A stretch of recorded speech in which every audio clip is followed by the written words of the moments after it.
Olá. Mariana, a maior tragédia ambiental do Brasil, completou 3 anos em novembro. O rompimento de uma barragem da mineradora Samarco espalhou um mar de lama ao longo de 600 quilômetros entre Minas Gerais e Espírito Santo.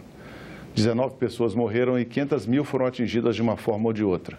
Cidades submersas e destruídas, centenas de famílias desalojadas, prejuízos ambientais, a economia da região destroçada. Na sequência do desastre ecológico, começou a luta pela reparação dos prejuízos. O primeiro acordo foi homologado ainda em maio de 2016 e previa valores e calendários para a recuperação ambiental e socioeconômica das cidades e das pessoas atingidas. Mas, passado todo esse tempo, o que de fato já foi recuperado? Que indenizações já foram pagas? Como está o socorro aos milhares de atingidos e o trabalho de recuperação? É o que vamos conversar hoje com o Procurador Federal Renato Rodrigues Vieira, da Casa Civil da Presidência da República, e o Advogado-Geral do Estado de Minas Gerais, Dr. Onofre Alves Batista Júnior. Obrigado pela presença dos dois. Um prazer. A gente começa o programa mostrando uns infográficos aqui que dão a dimensão do que foi o maior desastre ambiental no Brasil, né? Nós temos algumas imagens aqui que mostram também o desastre Mariana. Olha aqui. 5 de novembro de 2015, o rompimento da barragem do Fundão, maior tragédia ambiental do Brasil, como eu já citei, 19 mortos, 500 mil pessoas afetadas, 300 famílias desalojadas. E a gente tem os efeitos que ela provocou também, 39,2 milhões de metros cúbicos de rejeito de minério de ferro lançados no ambiente, contaminação dos rios Gualacho do Norte, Carmo e Doce, e a lama percorreu 663 quilômetros até o mar, e mesmo no mar ela ainda continuou fazendo aquele desastre todo.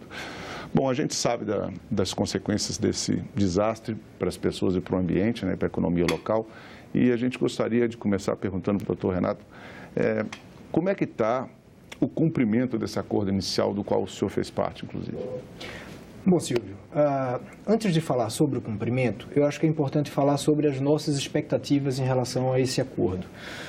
Estamos diante, como você bem disse, do maior desastre da história do Brasil e não poderíamos, diante dessa calamidade de tal monta, pensar em soluções triviais, soluções ordinárias. Tínhamos que pensar em alternativas eficazes e que, ao mesmo tempo, fossem rápidas, céleres, sem ser apressadas. Então, o fato é que houve a necessidade de uma engenharia jurídica e política para a construção de uma solução que, de fato, atendesse às expectativas, não as nossas, mas a da população atingida e daqueles que estavam acompanhando o desastre. E aí, nesse sentido, entendemos que a via por meio da conciliação era a mais efetiva. E, de fato, e na nossa conversa nós vamos detalhar um pouco sobre isso, tem se mostrado a mais efetiva. Antes de mostrar um pouco dos resultados que nós já alcançamos no curso do cumprimento do nosso acordo, é importante ver os outros desastres que já aconteceram no Brasil, quais foram os resultados que as engenharias jurídicas construídas entregaram para solucionar a tragédia na vida pessoal e social causada por esses desastres. Aqui estamos diante do maior desastre da história do Brasil. Muito bem, mas tem outros também muito dramáticos. Para continuar no estado de Minas Gerais, foi em 1971, o desabamento do pavilhão da Gameleira. Morreram mais de 60 pessoas há quase meio século.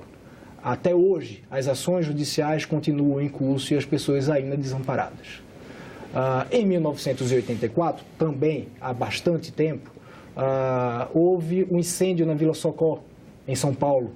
Relatos da época mostram que mais de 500 pessoas morreram. Até hoje brigam pela indenização. E mais recentemente, todos conhecemos o incêndio da Boate Kiss. 242 mortes em 2013. Até hoje, até o último levantamento que fizemos, 26 ações tinham sido julgadas, cíveis, de um universo de 252 ações ajuizadas. Era exatamente isso que nós não queríamos. Queriam evitar o litígio. Nós queríamos evitar a ineficiência. Nós queríamos evitar o estado de letargia. Nós queríamos evitar o desamparo da população atingida e o esquecimento da tragédia ambiental. Então, para isso, a variável tempo era fundamental. Era fundamental que agíssemos rápido para encontrar uma solução que viabilizasse o imediato cumprimento das obrigações que viessem a ser estabelecidas. E aí, nesse sentido, estabelecemos um amplo programa de recuperação ambiental e socioeconômica, com a prioridade sempre para as pessoas. Então, todos os programas que atendessem às pessoas, que indenizassem as pessoas, que de alguma forma permitisse a recomposição do seu modo de vida profissional e pessoal, eram prioridades nesse programa. Então, essas premissas foram estabelecidas e o acordo foi celebrado, como vamos detalhar. E os resultados são absolutamente positivos. Não é uma lua de mel. Não. Em absoluto. Existem críticas e a isenção do poder público na execução desse acordo permite uma fiscalização, inclusive uma punição por parte do poder público em face das empresas que estão executando o acordo por meio da Fundação Renova. Então, mais importante do que o acompanhamento é a fiscalização e, eventualmente, a punição de malfeitos ou de atrasos no cumprimento desse acordo. Mas os resultados estão sendo muito positivos. Dentro do nosso cronograma de desembolso e de execução de investimento, são mais de 5 bilhões de reais nesses 2 anos e meio desde a celebração do acordo. Completamos agora 3 anos do desastre e 2 anos e meio, aproximadamente, da celebração do acordo, e são 5 bilhões de reais investidos, aplicados para os programas de recuperação ambiental. Esse dado financeiro reflete naturalmente na execução de medidas de indenização e de recuperação ambiental. O valor pouco importa, o que importa são as ações, e esse é o foco desde o início do nosso trabalho. Muitas vezes nós falamos em 5 bilhões de reais em 2 anos, isso pode parecer etéreo. E o que isso significa? O orçamento anual empenhado do IBAMA, por exemplo, que cuida do Brasil inteiro, para as ações finalísticas, é de em torno de 130 milhões de reais por ano. Em 2 anos e meio, menos de 500 milhões de reais. Estamos falando de 5 bilhões de reais para 2 estados, para parte de 2 estados. Então, eu imagino que os resultados estão sendo positivos, mas sempre com reflexões críticas em relação ao que vem sendo executado, na medida em que vem sendo executado. É a tua visão também, doutor Onofre? O que nós sentimos desde o início das tratativas é que não é só no Brasil, em nenhum lugar do mundo o aparato jurídico é muito bem preparado para enfrentar tragédias de tal magnitude. Basta ver que quando nós começamos a estudar as alternativas, e nós tínhamos aí um mês, 15 dias para poder começar a estruturar, nós fomos com as equipes pesquisar o que aconteceu no episódio da British Petroleum nos Estados Unidos, no Golfo do México. E nós verificamos que lá, 4 anos depois, eles começaram a demarrar, já alavancar as ações. O que nós temos? Um aparato todo jurídico feito para discussão de direitos individuais, açõezinhas aqui, e era o medo que nós tínhamos, que deflagrassem milhares de ações, como de fato aconteceu. Só Valadares, com poucos dias, tinha mais de 10 mil ações deflagradas. Nós tínhamos ações contraditórias, por exemplo, numa comarca, alguém entra com uma ação civil pública pedindo para interromper a saída para o mar, para não contaminar o mar. Alguém na comarca anterior fala, está inundando Colatina, entra com uma ação para abrir a saída. Decisões conflitantes, cada uma de um jeito, tudo desarticulado. Isso gera um caos jurídico que torna o acidente judicial a segunda grande tragédia. Acaba fazendo com que nada seja resolvido e como a gente vê nos vários casos, como o Renato relatou, não é? Em desastres ambientais, por exemplo, no caso do Paraibuna, não é? Do Paraíba do Sul, sim, quando teve multas milionárias aplicadas, teve medidas ultra rígidas praticadas, resultado, a empresa quebrou, o dono sumiu, ninguém recebeu nada também, não é? E nós temos os modelos usados em Minas Gerais e no Brasil inteiro, que é o sequestro de valores de empresa.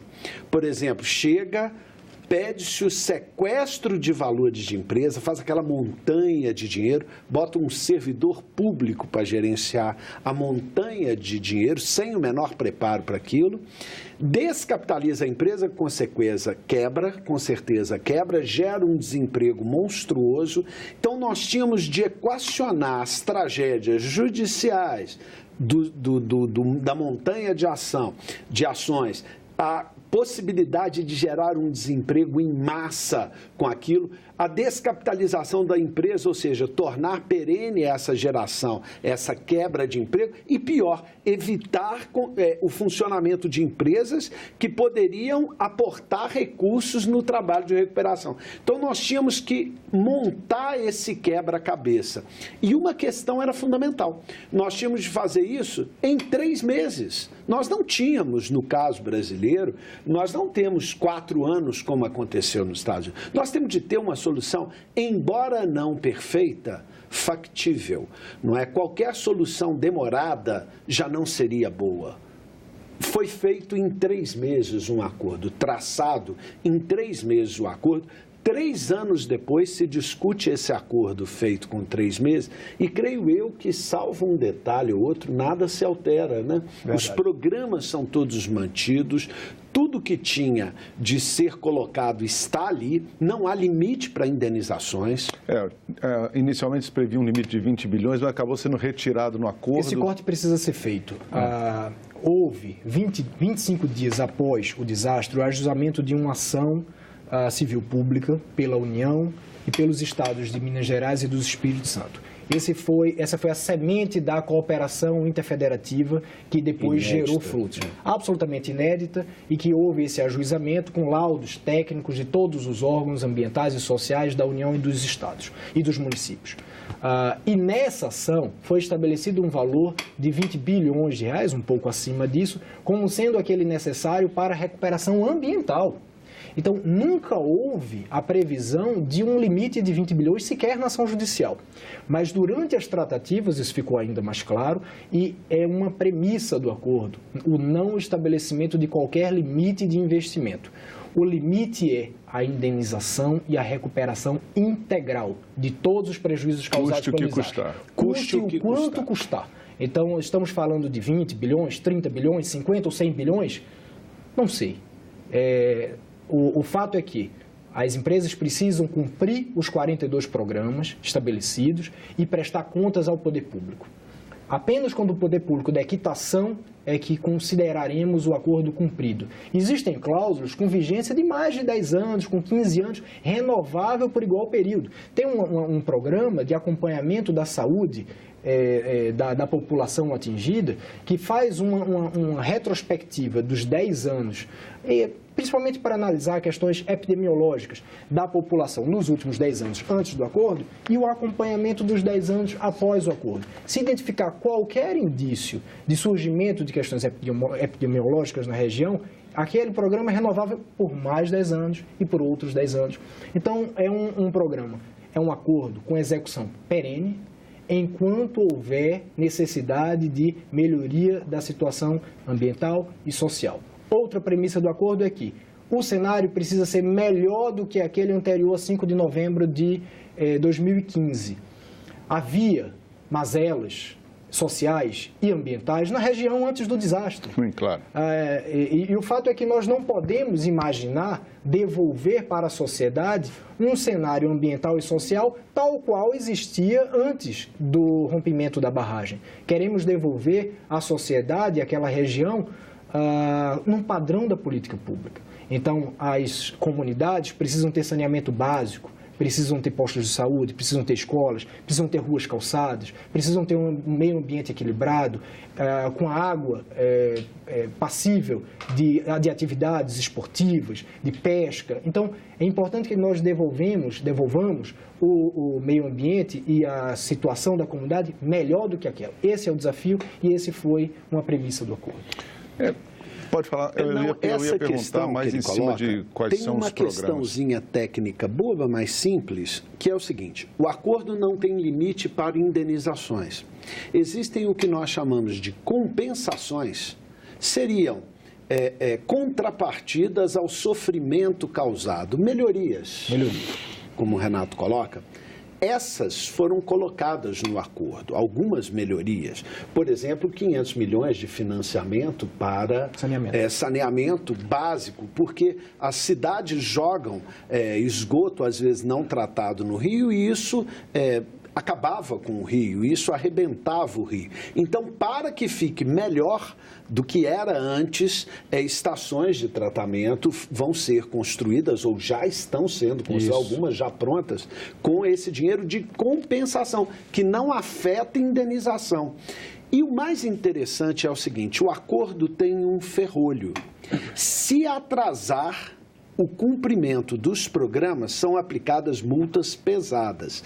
E o valor dessas multas se transforma em mais compensações para melhoria do E é agregado a esse montante. Então, foi montado esse sistema com a criação de uma fundação especializada nessa questão. Essa fundação é financiada pelas empresas responsáveis pelo vazamento, né? Essa daí é o seguinte... A fundação, os gastos administrativos dela não interferem no acordo. É um problema das empresas causadoras do acidente. Não podem considerar esse dinheiro como nada. Esse dinheiro é aportado à fundação. Por que fundação? As soluções anteriores que usavam fundo geravam esse problema que eu dizia, descapitalizava a empresa, colocava uma estrutura que, sem a menor especialização, para tocar isso, contratava consultorias caríssimas, pessoas que não entendiam do assunto, iam pensar como fazer. Então, a ideia foi criar uma estrutura dedicada. Uma outra ideia que se usava antes era a possibilidade da própria empresa fazer. Ora, uma empresa especializada em mineração vai cuidar de recuperação ambiental. A gente sabe que essa poluição de objetivos ia causar um grave problema. Então, nós exigimos uma fundação sem fins lucrativos, especializada, com os melhores técnicos possíveis, para cuidar especificamente da questão. E as empresas aportam os recursos a ela, que ela desenvolve o trabalho, com um acompanhamento muito pesado, com um comitê interfederativo, com os órgãos públicos muito pesados para acompanhar e multar os eventuais atrasos que, como eu disse, se transformam em compensações. Se ela está atrasando, como existem já multas aplicadas, isso se reverte em dinheiro a ser compensado à sociedade. Silvio, é importante colorir os dois grandes méritos de inovação nesse acordo. O primeiro foi detalhado agora por Onofre, que é a engenharia jurídica de governança, de gestão e governança para a execução dessas cifras bilionárias em tão pouco tempo. Inclusive, só interrompendo, esse ineditismo motivou o lançamento desse livro que vocês estão fazendo, né? Sim. Já deixando claro que os direitos autorais são revertidos... São doados para compensação então também. Ninguém está ganhando dinheiro com isso exatamente, mas é importante... Pode continuar explicando? O objetivo, Silvio, do livro é um pouco de perenizar a memória de construção dessa solução para que eventualmente possa ser aproveitado, tomara que não seja necessário, mas eventualmente seja aproveitado em outras situações de desastres dessa magnitude, ou menores, inclusive. Mas, como eu estava dizendo, a inovação buscada por meio desse acordo é na engenharia jurídica e administrativa para execução desse montante em tão pouco tempo. Não poderia se imaginar que o poder público fosse executar esses valores. Imagina a utilização das regras de licitação e a população estaria esperando até agora as primeiras indenizações. Da mesma forma, não se poderia, e o Onofre colocou muito bem, imaginar que as próprias mineradoras fizessem isso. Precisávamos de uma estrutura de gestão com a participação da sociedade. E como a sociedade participaria da estrutura de gestão das grandes empresas multinacionais mineradoras? Então, criamos um espaço financiado pelas mineradoras, com a participação da sociedade civil e das próprias empresas, com um corpo técnico independente para a execução desse acordo. Esse é o primeiro ponto. E o segundo são as instâncias externas a essa fundação que foi criada.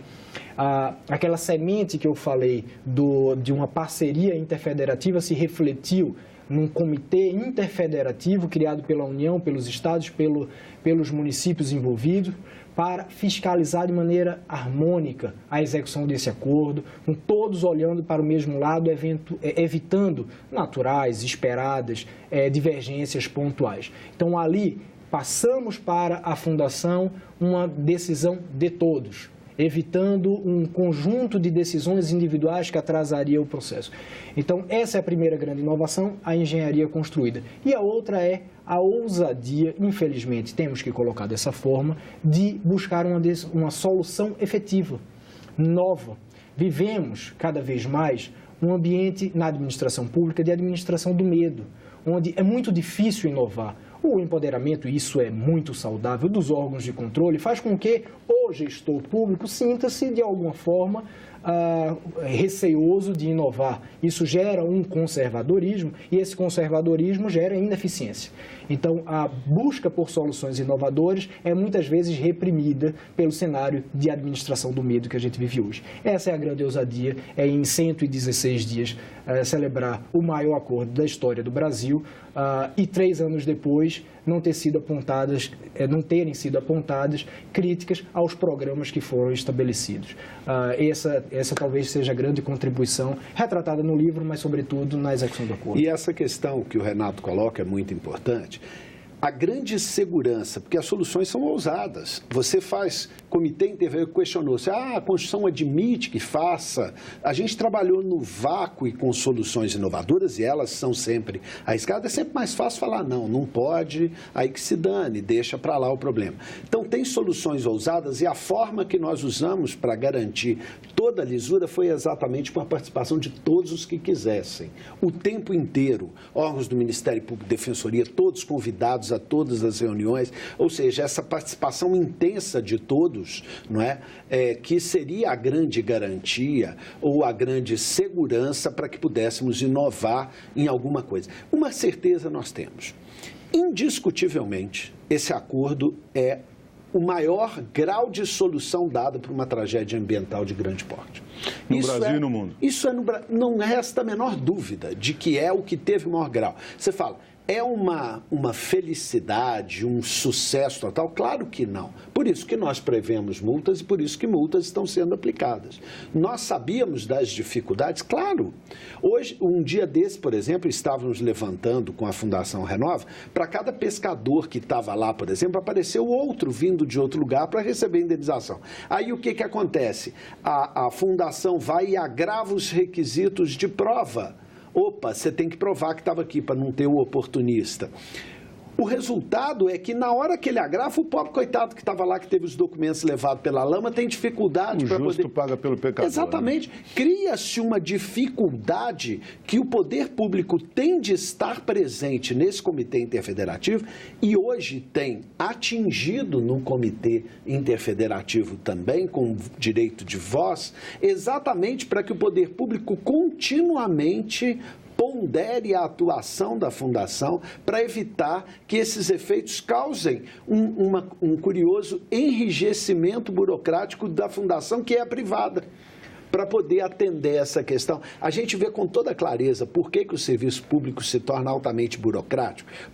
Por essas dificuldades, mas nós não podemos deixar isso acontecer, nós que conhecemos a Mazelo, com a Fundação. Daí esse trabalho e esse tempero público-privado feito nessa Fundação. E Silvio, desde o início falamos que o nosso objetivo era garantir a centralidade do indivíduo na execução desse acordo. A pessoa é a mais importante.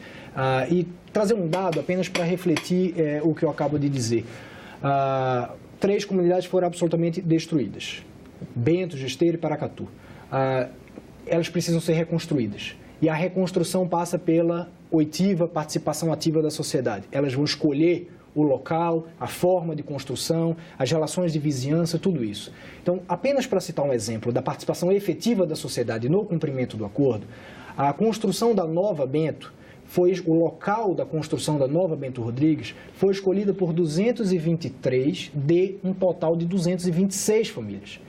Então, quase 100% das famílias optou por uma determinada localidade. E o projeto urbanístico aprovado para a construção foi aprovado por 100% dos envolvidos. Isso mostra que há participação ativa na sociedade, não apenas na fiscalização e no acompanhamento, mas no direcionamento do cumprimento do acordo. Isso é o mais importante e esse foi o nosso objetivo, garantir a centralidade do cidadão. As pessoas que ficaram sem casa de um dia para o outro, de uma hora para outra, como é que elas estão sendo socorridas concretamente por meio desse acordo? Elas recebem um dinheiro mensal? Imediatamente, quando teve um acordo, uma exigência nossa para que começasse a conversar que essas pessoas fossem alojadas. Sim. Tinha hotel, casa alugada, todos os mecanismos. Ou seja, nós não começaríamos a conversar sem um atendimento emergencial a essa pessoa. Isso foi feito de forma... em dias. Foi feito. Você fala assim, é o ideal? É claro que não. Ninguém vai gostar de ficar num hotel. Ele não tem nada com isso. O acidente ou a tragédia causada pela empresa que levou a casa dele, ele não tinha que se submeter a nada nem achar nada razoável. Mas é lógico, era o que era possível ser feito naquele momento. Não pode fazer desacontecer o que já aconteceu. Exatamente. No máximo consertar e as feridas existem. A gente consegue ajudar, melhorar, criar soluções que ajudem e tal, mas não consegue reparar integralmente, retornar ao status quo, né? E isso foi feito imediatamente em dias. E uma discussão dessa, de onde assentar a nova comunidade com várias famílias, não é uma discussão simples, Claro. não. Agora, não pode deixar desamparada. Além da moradia imediata, houve o pagamento do auxílio financeiro emergencial. Então, houve a distribuição por parte das empresas do cartão, onde as famílias recebiam esse cartão e conseguiam sacar um auxílio financeiro emergencial. Isso garante a subsistência, a continuidade da vida dessas famílias, até que se negociasse o valor completo da indenização e até que fossem restabelecidas as condições profissionais para a execução das atividades que elas desenvolviam anteriormente. Só uma última pergunta. A questão ambiental. Vocês confiam que o acordo que foi firmado vai conseguir reparar todo o dano que foi causado na área? Existem diversos problemas. Você sabe que o mais caro é o ambiental, né? Ele vai representar, e possivelmente, quase 90% de todo o gasto. Daí, uma crítica que recentemente fazíamos eu e Renato, uma cobrança, né, nem crítica que fazíamos, é que favorecessem o atendimento do social, porque esse sofre, grita, esse está com o problema na cara, e esse é o mais barato. Então, a empresa, mas surge um pescador que não era... Vençam isso, senão vai ter de aplicar multa. Porque isso é o mais barato, o ambiental é o mais caro. E uma série de obras e de ações não são possíveis.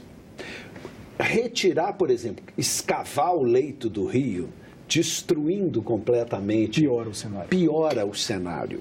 Em várias situações, não é possível reparar. Em vários trechos, a lama já se sedimentou e já houve vegetação por cima e tirar tudo isso... Claro, já vai ser um novo desastre, né? É um novo desastre. Mas o objetivo, Silvio, é fazer com que o meio ambiente se torne melhor do que era antes. Havia desmatamento, havia degradação e tudo isso, mesmo anterior ao desastre, também vai ser objeto de recuperação.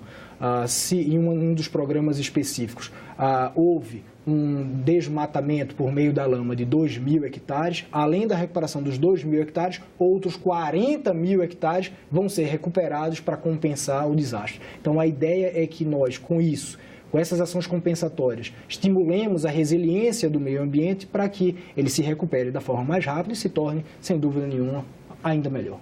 As nascentes, né, recuperadas, o tratamento do esgoto, porque o esgoto é jogado sistematicamente no rio, né? Então, teria de melhorar essas condições. Então, se muita coisa não consegue ser reposta como estava, outras, para melhorar o cenário visto com o ponto de vista arquimediano, visto de cima como um todo, são tomadas para que melhore, para que o resultado final fique melhor. Doutor Onofre, doutor Renato, muito obrigado pela presença no programa. Infelizmente, nosso tempo acabou. Muito obrigado. Um prazer sempre. Obrigado. Bom, se você quiser rever, baixar ou repassar o link desse programa, é só visitar a nossa página na internet, no endereço senado.leg.br/TV, ou então o canal da TV Senado no YouTube. E se você quiser fazer algum comentário, crítico ou sugestão, você pode telefonar de graça para 0800 61 2211. Obrigado pela atenção e até o próximo Cidadania.